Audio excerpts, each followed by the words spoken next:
Assalamualaikum warahmatullahi wabarakatuh. Kami dari kelompok 2 akan memberikan tutorial persiapan database perusahaan di Accurate Enterprise 5. Accurate Enterprise 5 itu adalah versi paling lengkap dari software akuntansi Accurate Desktop. Software ini memang dirancang khusus buat perusahaan besar, terutama yang punya kegiatan produksi atau manufaktur. Jadi bukan sekedar perusahaan dagang atau jasa aja, tapi yang udah mulai bikin produk sendiri dari bahan mentah kayak pabrik makanan, pakaian, furnitur, dan sebagainya. Yang bikin Accurate Enterprise beda dari versi lainnya yaitu karena dia punya fitur-fitur tambahan yang emang dibutuhkan banget di dunia industri. Misalnya ada fitur Bill of Material atau BOM, yaitu fungsinya untuk menyusun komposisi produk jadi perusahaan. Bisa atur satu produk itu membutuhkan bahan apa aja dan seberapa banyak. Terus ada juga work order buat bikin perintah kerja produksi, supaya bagian produksi tahu harus bikin berapa banyak barang. Selain itu ada juga fitur material release yang fungsinya buat ngeluarin bahan baku dari gudang ke bagian produksi. Nanti setelah barang jadi bisa dicatat juga lewat fitur product result. Semua itu saling terhubung, jadi alur produksi bisa dipantau langsung lewat sistem tanpa harus ribet manual. Nah, semua data itu juga bakal kepake buat hitung biaya produksi. Jadi perusahaan tahu berapa modal yang keluar buat bikin satu barang. Urusan stok barang juga nggak kalah penting. Accurate Enterprise 5 bisa dipakai buat ngatur persediaan dengan metode FIFO atau first in first out, juga average. Bahkan bisa juga lacak barang berdasarkan batch number atau tanggal kadaluarsa. Jadi cocok banget buat perusahaan yang punya banyak jenis barang atau barang yang harus dikontrol, kayak obat, makanan, atau barang elektronik. Selain modul produksi, software ini juga udah lengkap banget dari mulai sisi akuntansi, mulai dari kas dan bank, pembelian, penjualan, piutang dan utang, sampai aset tetap dan tentunya laporan keuangan yang bisa langsung dicetak atau dilihat kapan aja. Bahkan udah mendukung juga fitur pajak kayak e-faktur PPN dan PPh 23, jadi nggak perlu input manual lagi, bisa lebih efisien dan minim kesalahan. Yang terakhir, Accurate Enterprise 5 ini biasa dijual satu paket dengan lisensi buat 5 komputer. Jadi bisa dipakai bareng-bareng sama tim akuntansi, bagian gudang dan promosi. Harganya memang lebih mahal dari versi lainnya, tapi sebanding sama fitur yang ditawarkan buat perusahaan yang udah mulai gede dan punya banyak proses software, ini bisa bantu banget buat nyederhanakan alur kerja dan ngatur data supaya lebih rapi dan otomatis. Untuk persiapan database awal, kalian bisa buka menu daftar, langsung pilih daftar lain, lalu ke syarat pembayaran. Di sini karena udah ada COD, kita tambah baru. Kita bikin yang baru. Jika pembayaran antara 10 hari akan dapat diskon 2%. Jatuh temponya dalam waktu 30 hari. Keterangannya 2/10 N/30. Oke.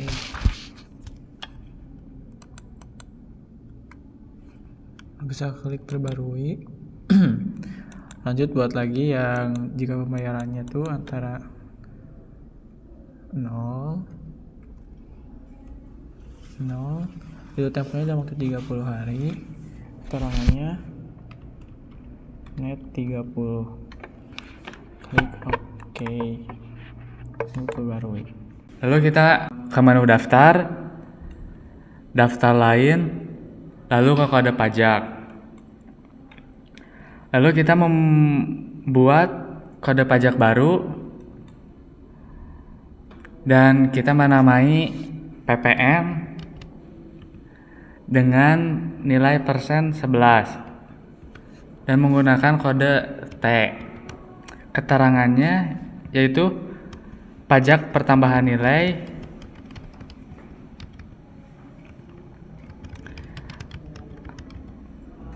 dengan akun pajak penjualan 2100,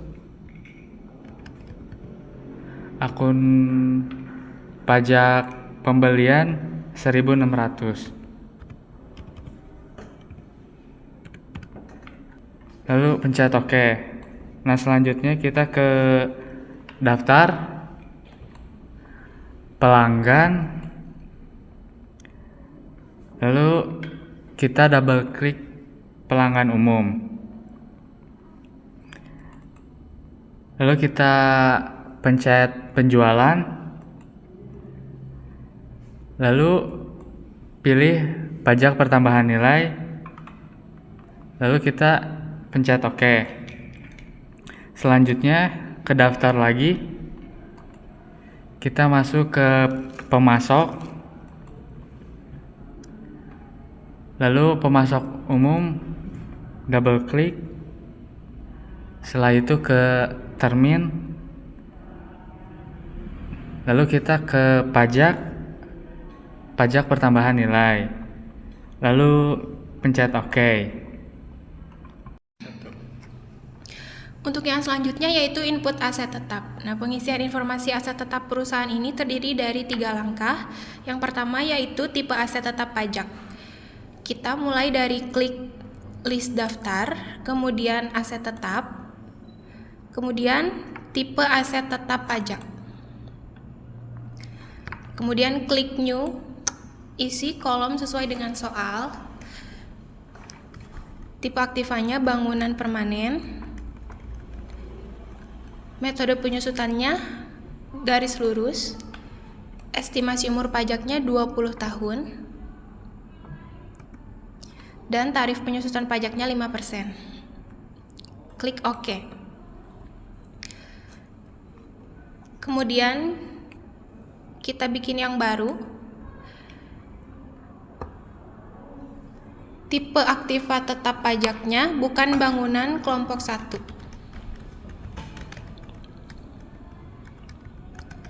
Metode penyusutannya garis lurus. Estimasi umur pajaknya 4 tahun.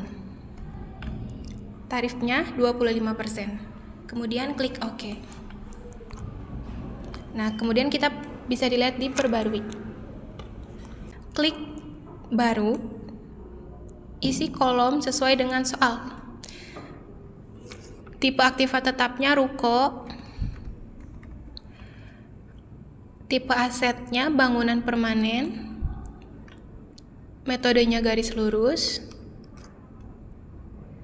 Kemudian kita klik OK. Kita bikin yang baru. Tipe aktiva tetapnya motor. Tipe aset tetap pajaknya bukan bangunan kelompok 1. Metodenya garis lurus, kita klik OK. Kemudian kita bisa lihat di perbarui. Selanjutnya ada rincian aset tetap. Yang pertama, klik list atau daftar, lalu ke aset tetap, lalu ke list aset tetap. Klik baru. Untuk kode asetnya diisi B01. Tipe asetnya ruko. Tanggal belinya tanggal 1 April 2014.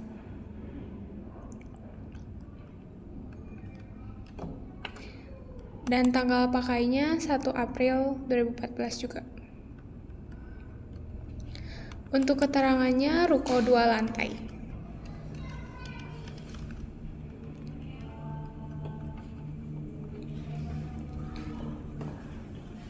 Selanjutnya yang umum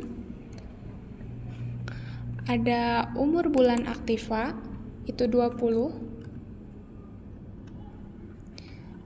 Terus ada metode penyusutannya, metode garis lurus. Terus ada akun aktivanya, bangunan. Ada akun penyusutannya, penyusutan gedung, dan beban penyusutannya beban penyusutan gedung. Selanjutnya, klik tab yang pengeluaran. Untuk nomor akunnya ada di 31.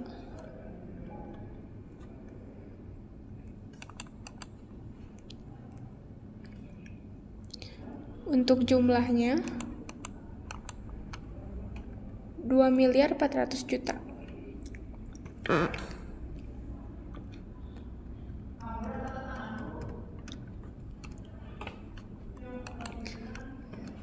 Lalu klik simpan dan baru. Selanjutnya ada isi data motor. Itunya K01. Tipe asetnya motor. Tanggalnya tanggal 1 bulan 2 2018. Tanggal pakainya juga sama.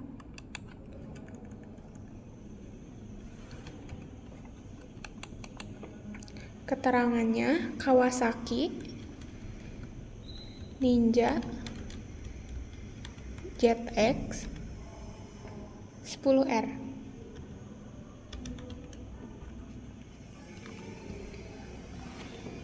Untuk umur bulan aktifannya 4. Metode penyusutannya garis lurus.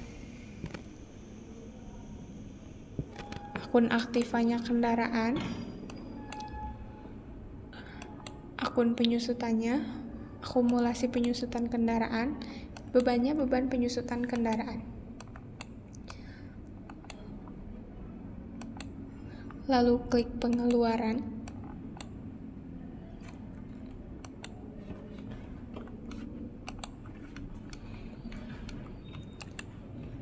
Untuk nomor akunnya ada di 310001.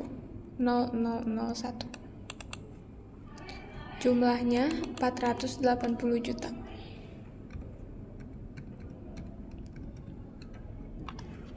Lalu klik save dan tutup. Kemudian proses akhir bulan. Tujuan dari proses akhir bulan adalah untuk menghitung akumulasi penyusutan aset. Klik aktivasi. Lalu klik periodi. Lalu klik proses akhir bulan. Isi periodi dengan Desember dan tahun 2022. Kemudian klik OK. Yang terakhir, untuk melihat neraca saldo, kalian bisa mengklik buku besar, lalu ke laporan keuangan. Setelah itu pilih buku besar dan klik neraca saldo klasik. Tanggalnya kita ubah menjadi tanggal 30 bulan 12 2023. Lalu klik OK. Nah, hasil akhirnya balance. Sekian dari kelompok kami, kurang lebihnya mohon maaf. Wassalamualaikum warahmatullahi wabarakatuh.